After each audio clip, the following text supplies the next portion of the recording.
क्या आप जानते हैं, वही खाना जो आपको जिंदा रखता था आज आपको धीरे धीरे मार रहा है। एक बहुत पुरानी कहावत है जो आपने शायद अपने बचपन में अपने दादा दादी या नाना नानी से सुनी होगी। एक बार खाए वो योगी, दो बार खाए वो भोगी, और तीन बार खाए वो रोगी। ये कहावत कोई साधारण तुकबंदी नहीं थी, ये स्वास्थ्य का एक गहरा और परम विज्ञान थी। लेकिन आज के इस आधुनिक युग में, जहां हम 24 घंटे कुछ न कुछ चबाते रहते हैं, जहां सुबह नाश्ता, दोपहर लंच, शाम की चाय और रात के डिनर के चक्रव्यूह में हम पूरी तरह फंस चुके हैं, अब इस कहावत में एक नई और खौफनाक पंक्ति जोड़नी पड़ेगी। जो बार बार खाए वो महारोगी, बल्कि आत्मघाती। क्या आपने कभी सोचा है कि जिस भोजन को हम जीवन का आधार मानते हैं, जिसे हम शक्ति का स्रोत कहते हैं, वही भोजन आज हमें धीरे धीरे मार रहा है। हम खाना नहीं खा रहे, हम मौत खा रहे हैं। हम अपनी कब्र अपनी ही चम्मच और कांटे से खोद रहे हैं। सुनकर अजीब लगा ना? आपको लग रहा होगा ये कैसी बहकी बहकी बातें हैं, बिना खाए इंसान जिंदा कैसे रहेगा? भोजन तो शरीर का ईंधन है, अगर पेट्रोल नहीं डालेंगे तो गाड़ी कैसे चलेगी? लेकिन जरा ठहरिए और इतिहास के पन्नों को पलट कर देखिए। हमारे पूर्वज, हमारे ऋषि मुनि और आज भी हिमालय की गुफाओं में रहने वाले योगी 24 घंटे में केवल एक बार भोजन करते हैं। फिर भी वे हमसे 100 गुना ज्यादा ताकतवर हैं, हमसे ज्यादा फुर्तीले हैं। उनके चेहरे पर जो तेज है वो हमारे पेट भरे चेहरों पर कभी दिखाई ही नहीं देता। वे शायद ही कभी बीमार पड़ते हैं, न मधुमेह, न रक्तचाप, न कैंसर। आखिर क्यों? उनके पास ऐसा कौन सा गुप्त विज्ञान है जो हमारे पास नहीं है? और हम ऐसी कौन सी गलती कर रहे हैं जिसकी सजा हमें अस्पतालों के चक्कर लगाकर चुकानी पड़ रही है? आज अखंड धारा पर हम आपके पेट के उस अंधेरे कुएं के अंदर झांकेंगे। हम उस खौफनाक सच का सामना करेंगे जिसे बड़ी बड़ी फूड इंडस्ट्री और दवा कंपनियां आपसे छिपाती आई हैं। आज हम जानेंगे कि आपका पेट कोई पेट्रोल की टंकी नहीं है जिसे हर समय भरा ही रखना चाहिए। आज हम जानेंगे उपवास और एक समय भोजन करने का वो वैज्ञानिक रहस्य जिसे जानने के बाद आप अपनी थाली को हाथ लगाने से पहले 100 बार सोचेंगे। तो अपनी चेतना को एकाग्र कीजिए और चलिए शुरू करते हैं शरीर के शुद्धिकरण की इस यात्रा को। सबसे पहले हमें एक बुनियादी गलतफहमी को दूर करना होगा जो हमारे दिमाग में बचपन से बिठा दी गई है। हमें स्कूलों में, विज्ञापनों में और घरों में सिखाया गया कि भोजन से हमें ऊर्जा मिलती है, एनर्जी मिलती है। ये आधा सच है, और याद रखिए, आधा सच झूठ से भी ज्यादा खतरनाक होता है।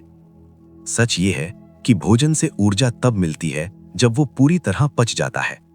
लेकिन उस भोजन को पचाने में शरीर को जो भारी कीमत चुकानी पड़ती है, उसका हिसाब कौन रखता है? विज्ञान कहता है, एक भारी भोजन को पचाने में, उसे तोड़ने में, उसे रस बनाने में और खून में मिलाने में शरीर अपनी कुल ऊर्जा का 60 से 80% तक खर्च कर देता है। जी हां, 80%। जरा सोचिए, आपके पास 100 रुपए थे और आपने 80 रुपए सिर्फ खाना पचाने में खर्च कर दिए, तो अब बचा क्या? सिर्फ 20 रुपए जीने के लिए, सोचने के लिए और काम करने के लिए। यही कारण है कि पेट भर खाना खाने के बाद आपको नींद आने लगती है, आलस घेर लेता है और शरीर सुस्त हो जाता है। मेडिकल साइंस इसे फूड कोमा कहती है। ऐसा क्यों होता है? क्योंकि उस समय आपके दिमाग, आपके हाथ पैर की सारी ऊर्जा और सारा खून सिमटकर पेट में पहुंच जाता है उस भारी भोजन को गलाने के लिए। दिमाग इसलिए सुस्त हो जाता है क्योंकि वहां खून की सप्लाई कम हो जाती है। सोचिए, जिस शरीर को नई खोजों, काम करने और खुद को ठीक करने के लिए ऊर्जा चाहिए थी, आपने उसकी पूरी ऊर्जा पेट की भट्टी में झोंक दी। तो फिर आप योगी कैसे बनेंगे? आप तो एक बायो मशीन बन गए जो सिर्फ खाना पचाने और मल त्यागने के लिए जिंदा है।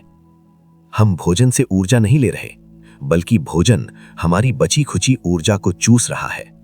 जिसे हम फूड कहते हैं, वो आज एनर्जी वैम्पायर बन चुका है। योगी इस गणित को समझते हैं। वे जानते हैं कि अगर वे दिन भर खाते रहेंगे तो उनकी प्राण शक्ति, उनका ओजस कभी ऊपर नहीं उठ पाएगा। वो हमेशा मूलाधार चक्र यानी पेट और प्रजनन के चक्र में फंसा रहेगा।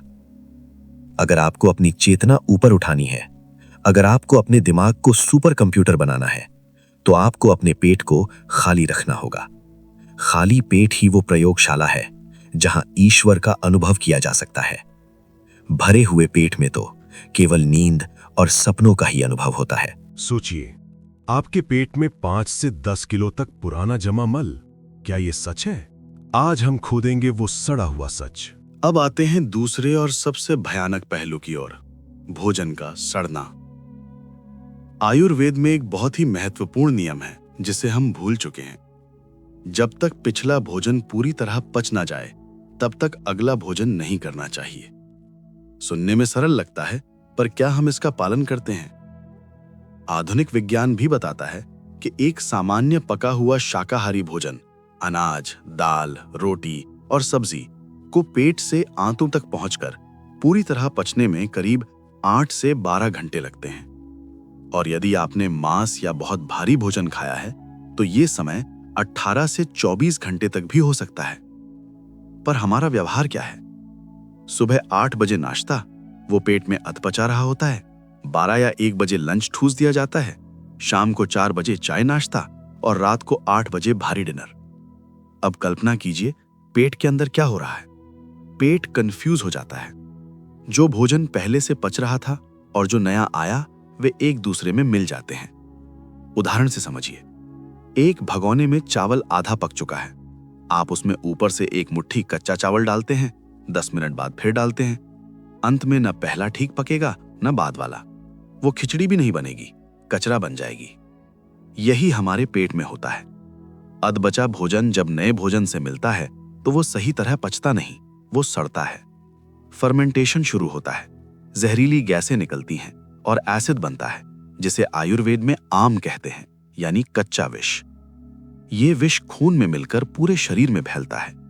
आज जो आपको सुस्ती है, जो जोड़ों का दर्द है, जो चेहरे के दाने हैं, माइग्रेन है या पेट की गैस है, इनमें से बहुत कुछ उसी सड़े हुए भोजन का परिणाम हो सकता है जो सालों से आपकी आंतों की दीवारों पर जमा है। मेडिकल साइंस ने पोस्टमार्टम यानी ऑटोप्सी में ऐसे मामले देखे हैं जहां कुछ लोगों की आंतों में 5 से 10 किलो तक पुराना जमा मल पाया गया।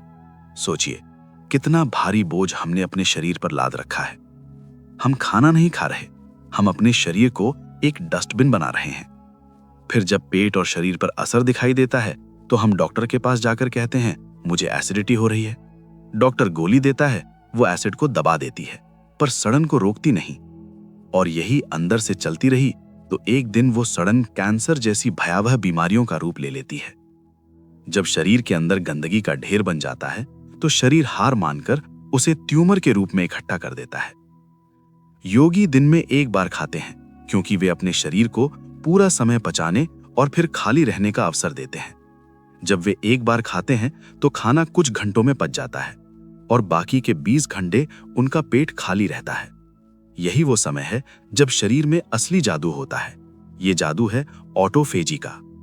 साल 2016 में जापानी वैज्ञानिक योशिनोरी ओसुमी को यही खोज करने पर नोबेल पुरस्कार मिला। उन्होंने बताया कि जब हम 12-16 घंटे या उससे अधिक समय तक भूखे रहते हैं तो शरीर बाहरी खाने के अभाव में अपने अंदर झांकता है। वे देखता है कहां-कहां टूटी हुई, बेकार या नुकसान पहुंचा रही कोशिकाएं पड़ी हैं, कहां-कहां वायरस, बैक्टीरिया या कैंसर जैसी कोशिकाएं पल रही हैं।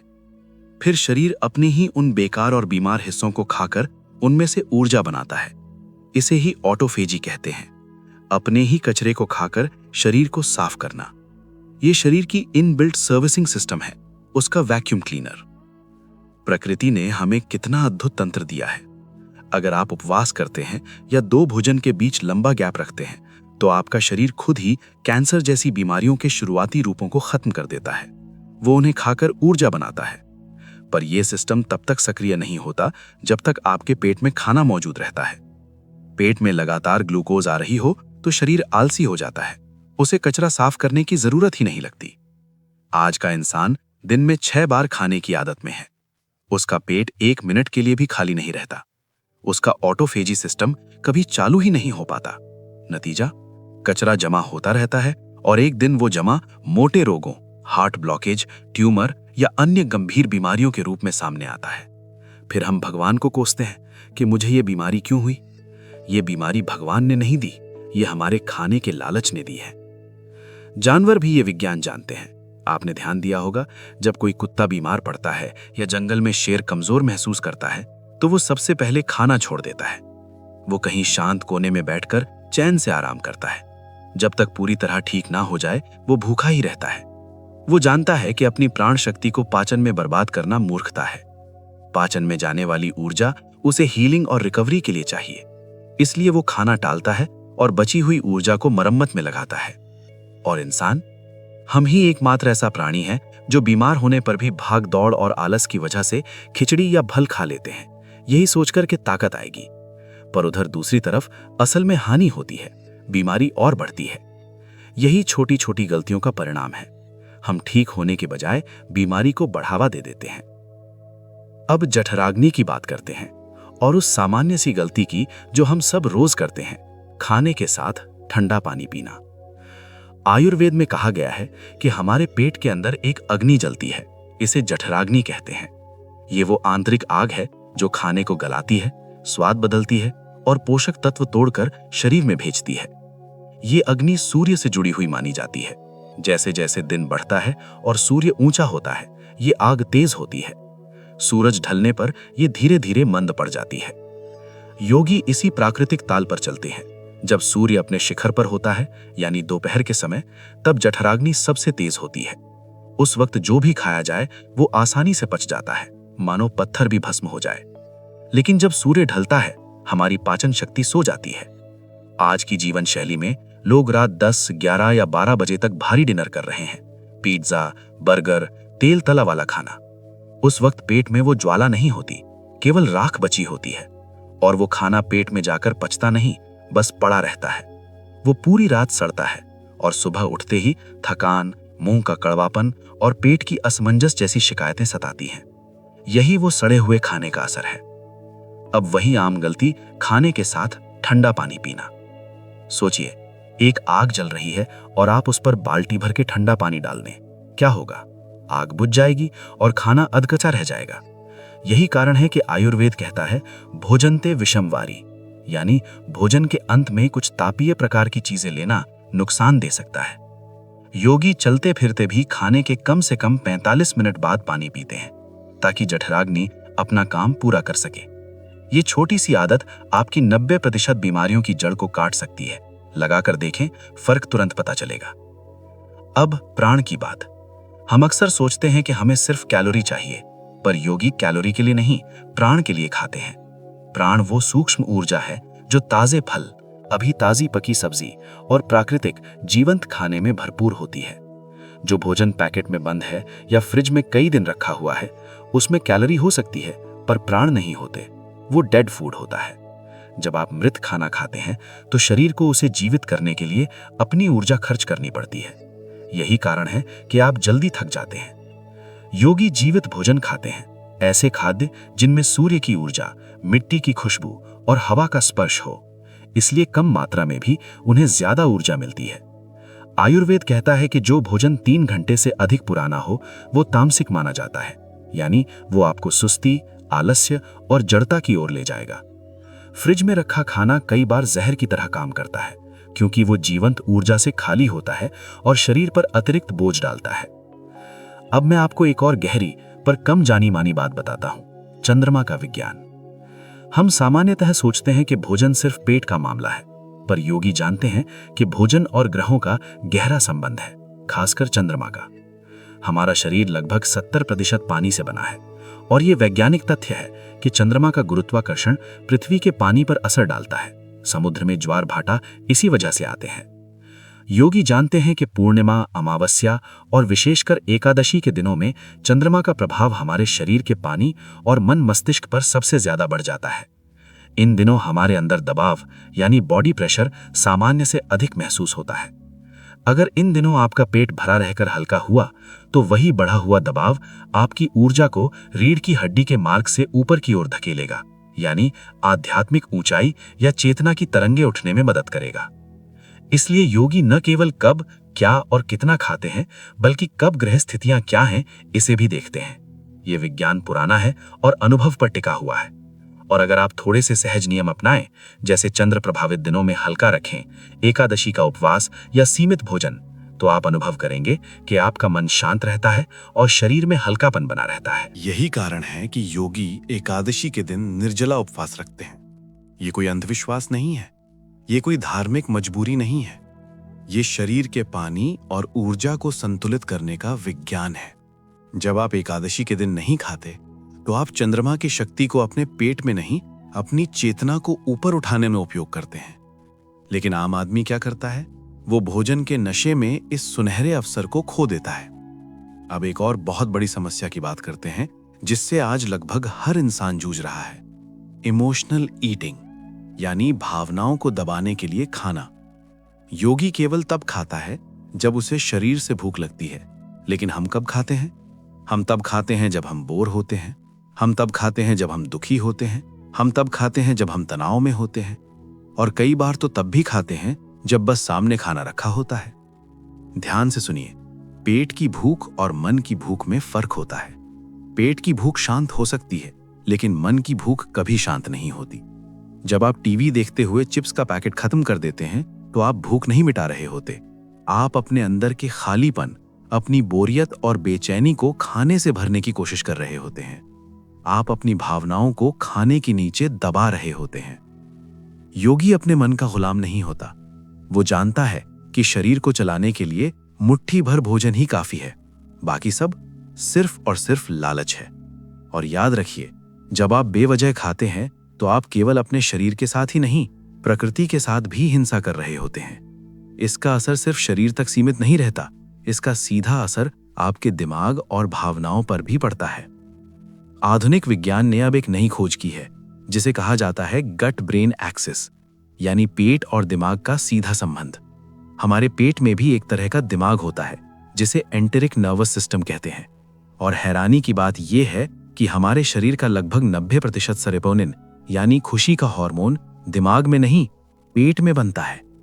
इसका सीधा मतलब यह है कि अगर आपका पेट खराब है, अगर उसमें सड़ा हुआ भोजन पड़ा है, तो आप खुश नहीं रह सकते। आपको डिप्रेशन होगा, आपको एंजाइटी होगी, आपको चिड़चिड़ापन रहेगा। आपने देखा होगा, जो लोग बहुत ज्यादा खाते हैं या बहुत तला भुना खाते हैं, वे अक्सर नेगेटिव रहते हैं। उन्हें जल्दी गुस्सा आता है, उनका मन स्थिर नहीं रहता। इसके ठीक उलट, जो व्यक्ति कम खाता है, जिसका पेट अक्सर हल्का और खाली रहता है, उसका सत्व बढ़ता है। सत्व यानी प्रकाश, सत्व यानी हल्कापन, सत्व यानी स्पष्टता। उसका दिमाग हमेशा अलर्ट रहता है। उसे कई चीजें पहले से समझ में आने लगती हैं, जिसे हम इंट्यूशन कहते हैं। खाली पेट ही वो एंटीना है जो ब्रह्मांड की सूक्ष्म फ्रीक्वेंसी को पकड़ सकता है। भरे हुए पेट का नेटवर्क हमेशा डाउन रहता है। ध्यान और समाधि केवल खाली पेट ही संभव है।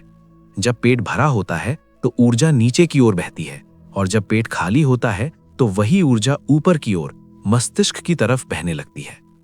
अब आप पूछेंगे, तो क्या हम भूखे मर जाएं? क्या हम खाना ही छोड़ दें? नहीं, अखंड धारा आपको भूखा रहने के लिए नहीं कह रहा, हम आपको सही तरीके से खाने के लिए कह रहे हैं। शरीर को भूख की जरूरत है, लालच की नहीं। शुरुआत कैसे करें?